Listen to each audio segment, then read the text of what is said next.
In the early 5th century BCE, the Aegean Sea looked peaceful, fleets moved, trade continued. City-states argued, as they always had. It seemed like another chapter in Greek quarrels. But the storm did not come from inside Greece. It came from across the horizon. From an empire that stretched so wide that the sunrise and sunset both touched it. From a power that did not shout, but absorbed. Not chaos, but administration. Not plunder, but order. The expectation was simple. Greece would be swallowed like everything before it. That expectation would be broken, and the world would never be the same. We tell the stories that sit at the hinge points of history. Moments where entire civilizations move because someone made a decision, or refused to. Not loud myths, not easy legends. Systems, pressure, and consequences. Stories that explain why the world looks the way it does. This is not just about battles between Greeks and Persians. It is about why a small, divided set of cities did not vanish into the largest empire the world had yet seen. It is about why independent thought survived when it could have been erased. It is about why the Greek world even remained a world at all. To understand this conflict, we have to slow down. The Persian Empire did not appear as a brute force suddenly hammering Europe. It rose because it solved problems others could not. Roads, couriers, governors, law, a system designed for distance and diversity, a state that could absorb kingdoms without destroying them. Lydia, Babylon, Egypt, they did not fall into ruin. They were woven into a larger machine. From the Persian viewpoint, Greece was not special. It was simply next. But Greece was not a single thing. It was a mosaic, dozens of city-states, different laws, different styles of government, constant rivalry. The idea they would unite was almost unthinkable. They fought each other more than any external enemy. Yet pressure has a way of forcing clarity. The first shock came with the Ionian Revolt. Greek cities under Persian rule on the coast of Asia Minor pushed back. They burned Sardis.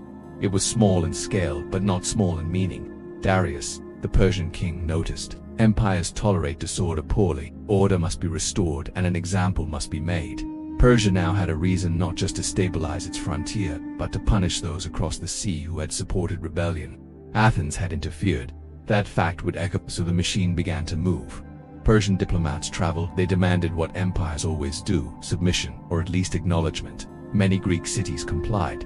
Practical decisions, logical choices: live, pay tribute, and continue life as usual. But not everyone agreed. Athens refused. Sparta refused. They did not simply defy an army, they defied an idea that the world inevitably belonged to centralized imperial order. Persia prepared an expedition, not because it needed Greece to survive, but because empires cannot afford visible disobedience. If one province rebels without consequence, others learn from it. The first great test arrived at Marathon. This is often remembered as a heroic last stand. But the reality is colder. It was a calculation. The Persian forces landed. The Greeks were outnumbered. Internal debate followed. Wait for reinforcements, or attack now. They chose speed. They chose terrain. They chose to close distance before Persian arrows could dominate. And something astonishing happened. The Persian army, undefeated across continents, was stopped by citizen soldiers defending their land, not because they were blessed by destiny, but because their formation, discipline, and willingness to hold the line under pressure worked against cavalry and archers unprepared for that specific shock. Persia withdrew. Darius planned to return in force. He never did. His successor would. Years passed. Greece continued its internal rivalries. Nothing felt settled. Persians were not defeated. They had simply been delayed. And then news arrived. Xerxes, king of kings, was preparing the largest invasion force the Greek world had ever imagined. This is the turning point. The difference was scale. This was not a raid, not a punitive expedition. This was designed to end the Greek question permanently.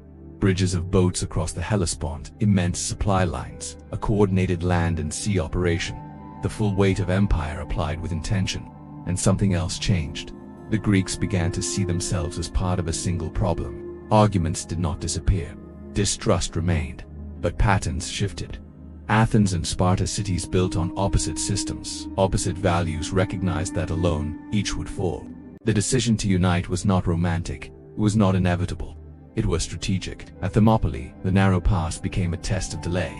A small Greek force held back a massive Persian army long enough to buy time. Their stand is often told like legend. In truth, its value lay in hours and days. In slowing the advance, in signaling that Persia would not walk through unopposed. Simultaneously, Athens made a brutal choice. They evacuated their city. Temples, homes, familiar streets abandoned to preserve the fleet rather than the stone.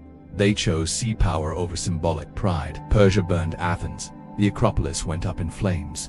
But the city still lived in its ships. This is discipline, not drama. Choosing the painful option that preserves capacity instead of comfort. The decisive moment came at Salamis. Persia's navy entered constricted waters. Greek triremes maneuvered where numbers became a liability rather than an advantage. The Greeks had scouted the terrain, not land, but sea corridors. They used local knowledge. They forced the fight into narrow channels where dense Persian formations could not spread. Logistics mattered, oarsmen mattered, communication mattered. Persia's fleet broke. The land army suddenly found itself without secure naval support, and a massive army in foreign territory without supply lines becomes vulnerable, regardless of its bravery or size. The war did not end in a single glorious clash. It continued on land at Plataea and Mycale with persistence rather than spectacle. Persia remained powerful. Its empire did not collapse. But the attempt to absorb mainland Greece failed. Why did the Greeks succeed? Not because of divine favor, not because of unmatched valor. Persia had brave soldiers as well. The reason lies in decisions made under pressure, in terrain carefully chosen, in local logistics, in the ability rare in Greek history to cooperate just long enough to face a larger threat. Persia did not lose because it was weak. It lost because systems at work across vast territories can falter in narrow, unfamiliar environments against opponents who refuse conventional patterns. The outcome reshaped the Mediterranean. Greece was not absorbed. Its experiments in politics, philosophy, drama, and science continued. The city-state remained a living laboratory rather than a provincial administration. The ideas developed their argument. Citizenship, individual inquiry did not spread because of one battle, but they survived because they were not extinguished. Persia continued as a great empire for generations. It learned, it adapted. The story is not a cartoon of freedom versus tyranny. It is the story of two different ways of organizing human life coming into direct contact and neither fully replacing the other. The bigger impact lies in what did not happen. There was no single imperial system unifying both sides of the Aegean. There was no easy assimilation of Greek cities into a standardized administrative order. Instead, friction continued, identity hardened. Definitions of Greek and barbarian, though flawed and biased, grew from this pressure. Later, Macedon would rise. Alexander would reverse the direction of conquest and carry Greek culture eastward, confronting Persia again in another form. That, too, would only be possible because mainland Greece had not been absorbed in the early 5th century BCE. When the world faced Persia, it was not merely a clash of armies. It was a test of resilience, adaptation, and restraint. It showed that small states could force empires to negotiate reality rather than simply impose it. It showed that unity, even temporary and imperfect, can alter the course of history. And it proved something quieter, that history does not move in straight lines. It turns where people make disciplined, uncomfortable choices. The Greco-Persian Wars remind us that systems, not just heroes, shape our world. Empires rise by solving problems. City-states survive by refusing to be predictable. Between them lies tension, and out of that tension comes change. If you enjoyed this story and want more moments where the world could have gone another way, tell me which turning point you want to explore next. Like, subscribe, and leave a comment. Your suggestions help decide which forgotten crossroads we uncover next.